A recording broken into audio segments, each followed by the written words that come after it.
اكيد اخي المشاهد الا كنتي هذا المحتوى كيعجبك ديال الطبخ ديال الوصفات، يعني الطريقه، ما عليك الا تشترك في القناه، واكيد ان شاء الله مزيد من الفيديوهات ومزيد ان شاء الله تستفد منها. ورحمه الله تعالى وبركاته. مشاهدينا الكرام، مرحبا بكم فيديو جديد، نتمنى ان شاء الله تكونوا في صحه جيده ان شاء الله. اليوم فيديو جديد ان شاء الله، فيديو اللي هو جد سهل او بسيط كما كنقولوا، وجد اي واحد كيحتاجو في سواء الايامات في اي وقت، يعني كيحتاجو اللي هما يعني الطريقه كيفاش يمكن لنا نصاوبوا واحد البانيني او لا ساندويشات او لا الاغلبيه انسان كل واحد كيبغي يوجدو في البيت ديالو او في المنزل ديالو بطريقه جد سهله وكيبقى اقتصادي 100%.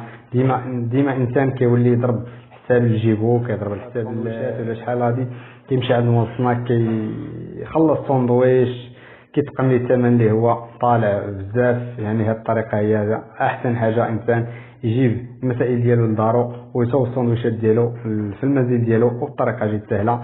الا كنتو اول مره كتشاهدوا هذا الفيديو هذا، تبعوا الطريقه من البدايه الى النهايه ان شاء الله، راه هي الطريقه جد سهله وبسيطه كيفاش يمكن لنا نصوبوا الساندويشات في المنزل ديالنا. التعليق ديالكم كي جاكم الفيديو ديالنا، القناه ديالنا كي جاتكم، والفيديو ديالنا اللي كنديرهم، يعني الا كنتو كيهمكم هذا المحتوى هذا وكتستافدوا منه او لما كتستافدوش منه، حطوا لنا في التعاليق ديالكم نقراوهم. اكيد التعاليق ديالكم كيحفزونا، الا كانوا الاخطاء ولا كان شي حوايج اللي هما الاخطاء ولا شي حاجه اكيد كيشجعونا، والا كانوا هما الحوايج اللي هما مزيانين ممتازين كيحفزونا نزيدوا الاشتراك ديالكم في القناه ولا لايك اللي هما كيحفزونا بزاف، والتعاليق ديالكم زوينه. وحياكم الله جميعا، تبعوا معنا المراحل من بدايه. بسم الله على بركه الله. هذا البانيني ديالنا، الطريقه البانيني ديالنا بحال هذا الشكل هذا، اصلا كنحصلوا عليه ولكن كنجيبوا هذا البان هذا بهذا الشكل هذا يكون رطب، كيجي فيه البانيني ديالنا مزيان بهذا الشكل هذا. بسم الله، تبعوا لي نبداو نديروا ليه فرماج. بسم الله،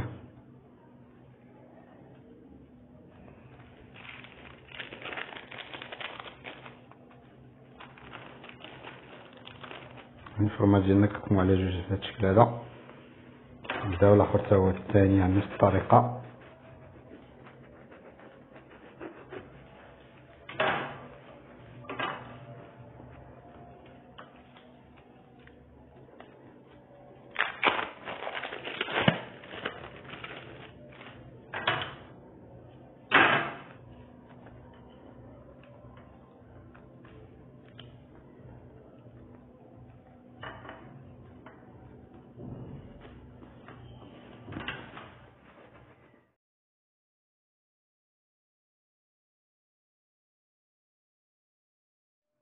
الطريقه باش كنكملوا بهذا الشكل هذا، كنمشيو للاول كنديروا بسم الله، نديروا الطون بحال هذا الشكل هذا.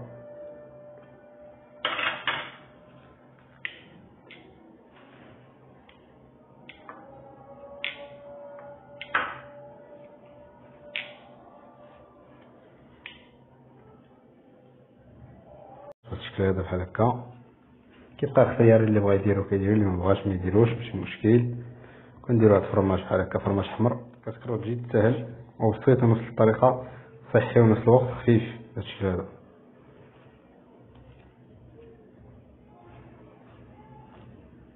نحاولو نسدو هاد الفال، نضيفو ليه مايونيز.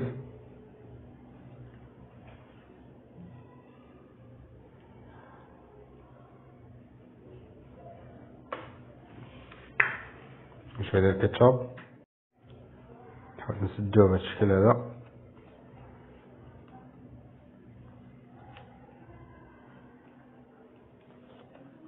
نضيفو الثاني نفس الطريقه.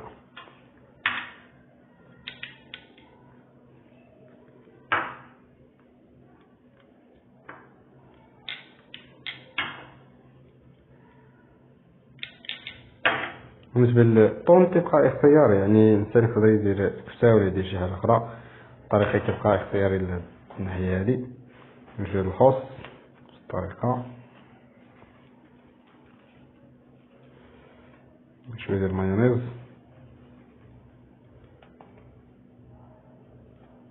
كتروش باش ديما يجينا الساندويش ديالنا مزيان بالطريقه هذه. يعني بحال درنا من تحت ولا درنا من فوق، شويه فرماج، شويه ديال الكاتشاب من فوق.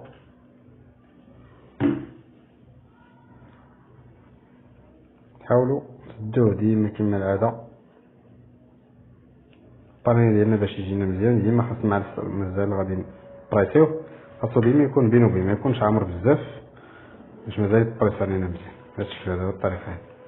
بقاو مع الفيديو نفس الطريقه تنكملوا الطريقه واحد بواحد تنكملوهم كاملين.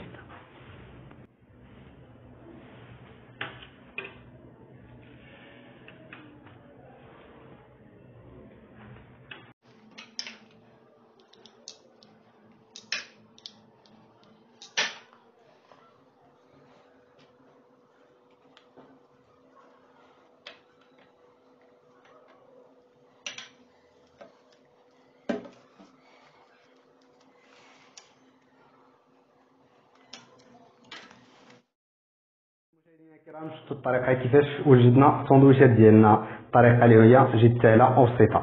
نمشيو ونشوفوا الطريقه كيفاش يمكن لنا نصوبوا الفريت ديالنا بطريقه جد سهله اللي هما اغلبيه ديال الناس كيوقعوا هنا في سميتو في المشاكل ديال بالنسبه للبطاطا.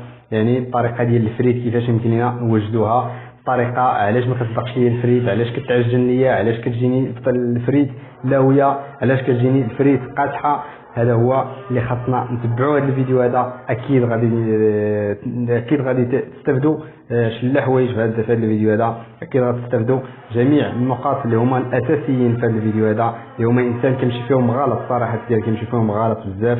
هذا هو اللي كاين. تبعوا معنا المراحل ديال هذا الفريت كيفاش يمكن نصوبوها، وتبعوا معنا المراحل كيفاش جاي واحد المايونيز ديالنا اللي غادي نصوبوه حتى هو بطريقه جد سهله وبسيطه، يعني صحي 100%. وفي نفس الطريقه مايونيز منزلي 100%. بسم الله على بركه الله. خليو الكوكو ديالنا ولا المقله ديالنا تسخن مزيان. بالنسبه كيبقى اختياري فاش ما قلينا الفريت ديالنا تبقى عادي.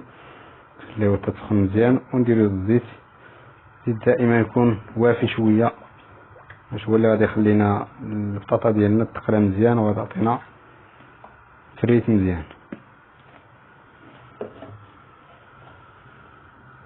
كما كتشوفوا بهذا الشكل هذا تقريبا يكون بحال الشكل.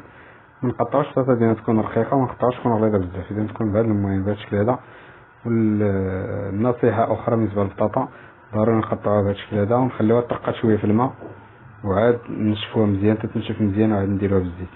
يعني النصيحه الاولى. النصيحه الثانيه تكون البطاطا ديالنا تكون شي حاجه مزيانه ديال البطاطا ديال القليان وتكون مزيانه، ما تكونش لينا بطاطا اللي كتعجن. غلا مزيان خصنا نجربوه بهذه الطريقه هذه حبه واحده ولا جوج، نحطوه بهذا الشكل هذا ونشوفوا واش الزيت ديالنا مزيان يعني سخون مزيان. هذه يمكن لنا نديرو فيه بطاطا. هذه من جهه. من جهه الثانيه حنا البطاطا دي غنديرو لها الطايبه الاولى، يعني نص طايبه من بعد نحيدوها نخليوها تتبرد وعاود نردوها باش تطلق لنا الفريت ديالنا مزيان.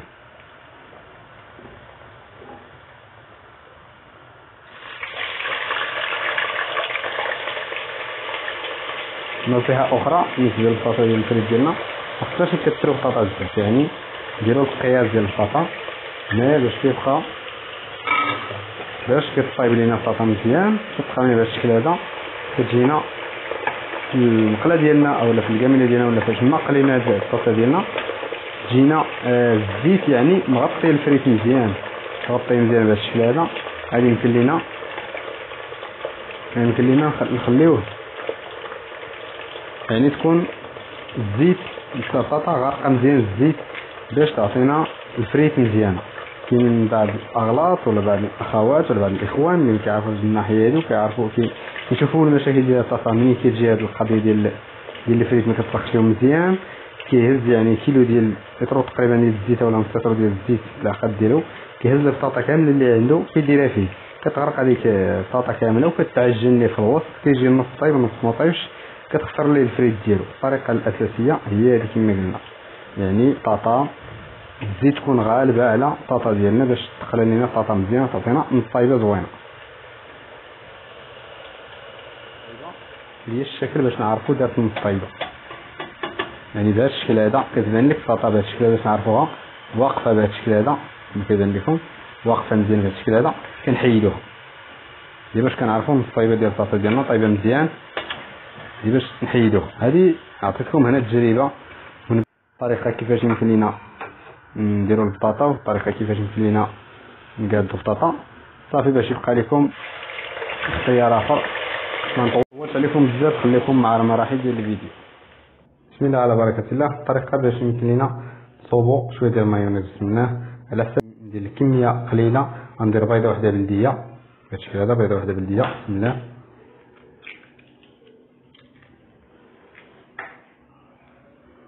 غندير واحد المعلقه صغيره ديال القزبور،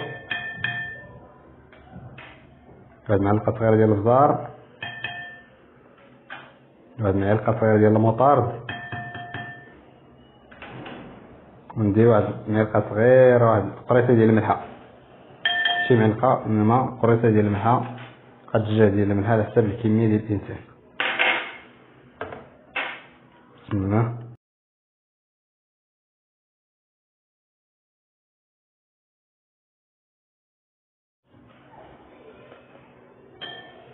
باش كنطرب هادو كاملين كنطربهم، ودا نضيف الزيت شوي بشوي.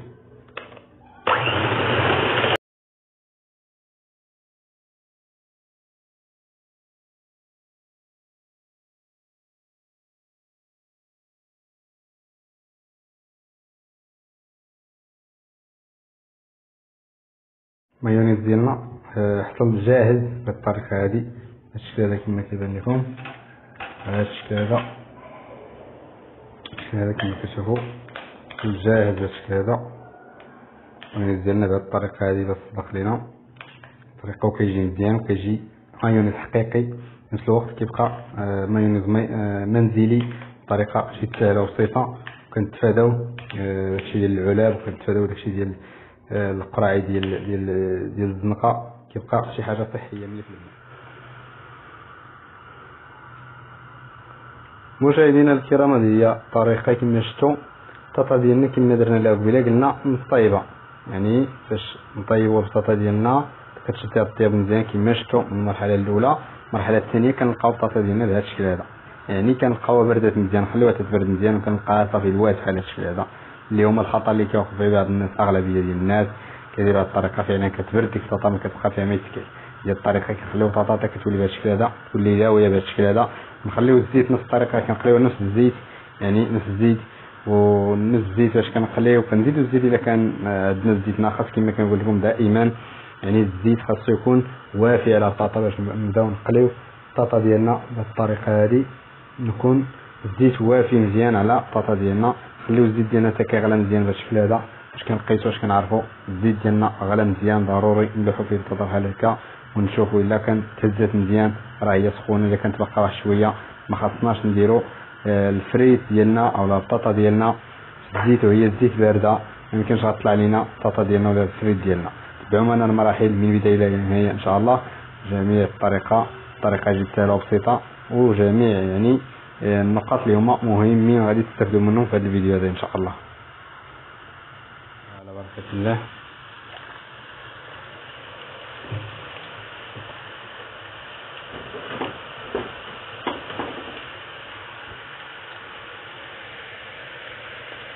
نقطة أخرى ديال المشاهدين الكرام، يعني البطاطا ديالنا فاش كنديرو هذيك الطايبة الأولى، يعني الاستهلاك ديال الزيت ديالها، وبالنسبة للطياب ديالها اللي كتشد الطياب مزيان كتشد لينا الطياب بقيت فاش كتكون باقا ديك الطايبة الأولى. يعني بالنسبة للطايبة الثانية فاش كنعاودو نردوها دغيا كتطلع دغيا كتحمر لينا البطاطا ديالنا، ودغيا كطيب في نفس الوقت ما كتحرق لينا الزيت، ما كتستاهلش لينا بوطامة نهائيا. كتجي بطريقة جد سهلة وكتوجد لنا البطاطا ديالنا بسهوله.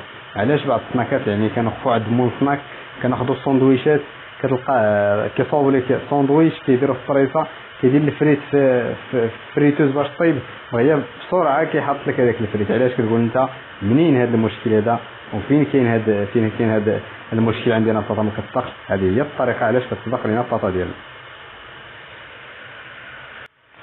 البطاطا ديالنا شتي المشاهدين الكرام كما كتخاد لنا البطاطا ديالنا بهذه الطريقه، كتجي محمره مزيان بهذا الشكل هذا. ها انتم كتشوفوا طريقه جد سهله ومحمره لنا البطاطا مزيان بهذا الشكل.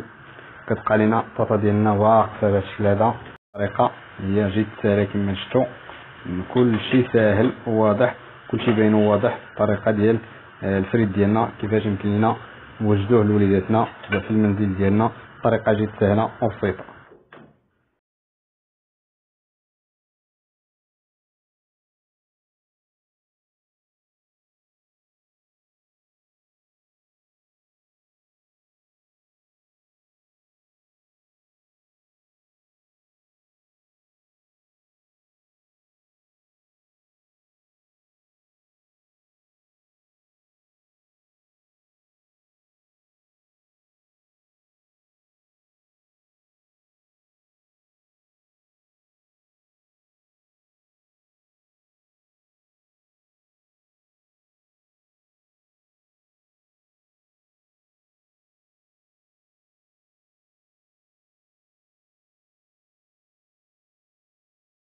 مشاهدينا الكرام، هذه هي الطريقه النهائيه او لا الطريقه ديال الكسكروت ديالنا او الطريقه ديال البانيني ديالنا النهائيه ديالو. طريقه جد سهله وبسيطه كما شفتوا الطريقه كيفاش وجدنا البانيني ديالنا من البدايه الى النهايه، ولا شفتوا المراحل اللي وزنا ديال الفيديو. شكرا للناس اللي كانوا بقاو حتى النهايه ديال الفيديو، اكيد غادي تستافدوا من الفيديو مزيان ان شاء الله. الطريقه شفتوا كيفاش وجدنا الموطار سميتو المايونيز ديالنا عفوا، والكيس سميتو ديالنا فريت ديالنا لي بانيني ديالنا كيفاش وجدناهم. طريقه جد سهله وبسيطه، يعني يكونوا افضل واحسن من كسكروتات ديال الزنقه. انسان يعني كياخذ شي حاجه اللي هي مفيده ونفس الوقت صحيه، والطريقه باش كيصايبها يعني بالمسائل ديالو، بالطريقه اللي بغا هو، بالشكل اللي بغا، بالمذاق اللي بغا، يعني باي حاجه بغاها كيدخلها في الكاسكروت ديالو وكتجيه بطريقه جد سهله وبسيطه. هذا هو اللي كاين في هذا الفيديو هذا. نتمنوا كما العاده التشجيعات ديالكم، اللايكات ديالكم، الاشتراك في القناه، وحياكم الله جميعا، والسلام عليكم ورحمه الله تعالى وبركاته.